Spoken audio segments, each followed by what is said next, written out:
que eu até perguntei para o Boni, explodiu, né? Essa questão, que eu até perguntei para o Boni, eu entrevistei o Boni no Roda Viva semana passada.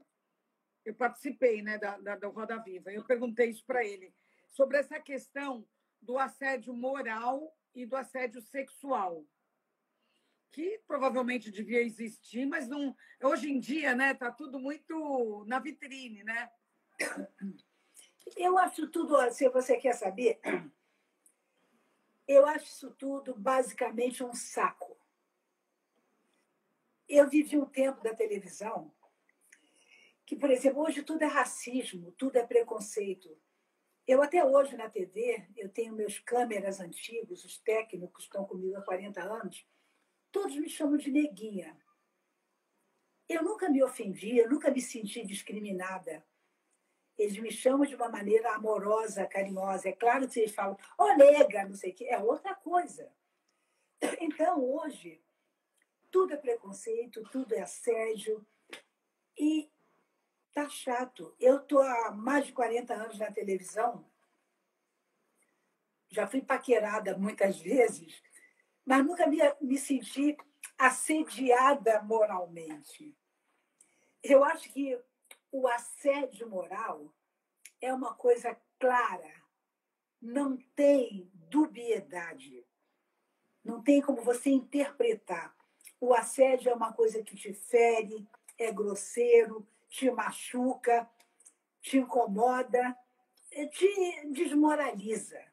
Agora, a paquera, pelo amor de Deus, eu estou cansada desse negócio. Caramba, eu não consigo. Os homens estão com medo de paquerar. Eu quero ser paquerada ainda, gente. Estou viva. Mas existe uma cultura hoje que nada pode. E nós, mulheres, sabemos fazer bem a diferença de uma paquera para um assédio, para um abuso sexual. Se a gente não tiver a capacidade de ver isso, de observar isso, caramba, por que a gente chegou até aqui? Então, eu acho que tem que ter uma diferença, uma diferenciação mesmo. Não dá para você generalizar tudo. Eu acho que esse mundo está muito chato. Eu acho que essa coisa do politicamente correto é um porre. Eu não sou politicamente correta e não vou ser, não adianta. Não venho de um mundo politicamente correto.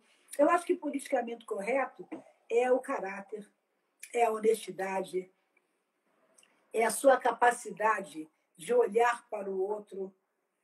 Isso é politicamente correto.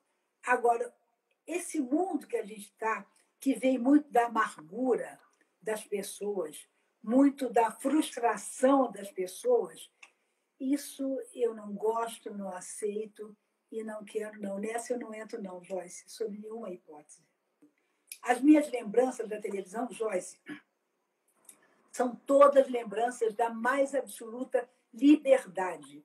Por isso que hoje eu tenho muita dificuldade de me enquadrar nesse mundo, porque a minha vida foi livre, a minha vida pessoal e a minha vida profissional. Então, hoje, com tudo isso que não pode, não dá, não é bonito, não é legal, eu não me enquadro, eu não consigo. Eu só tenho lembranças de liberdade. E isso eu não sei como é que eu vou fazer daqui para frente, porque dentro desse mundo de falta de liberdade, eu não consigo conviver, eu não consigo viver.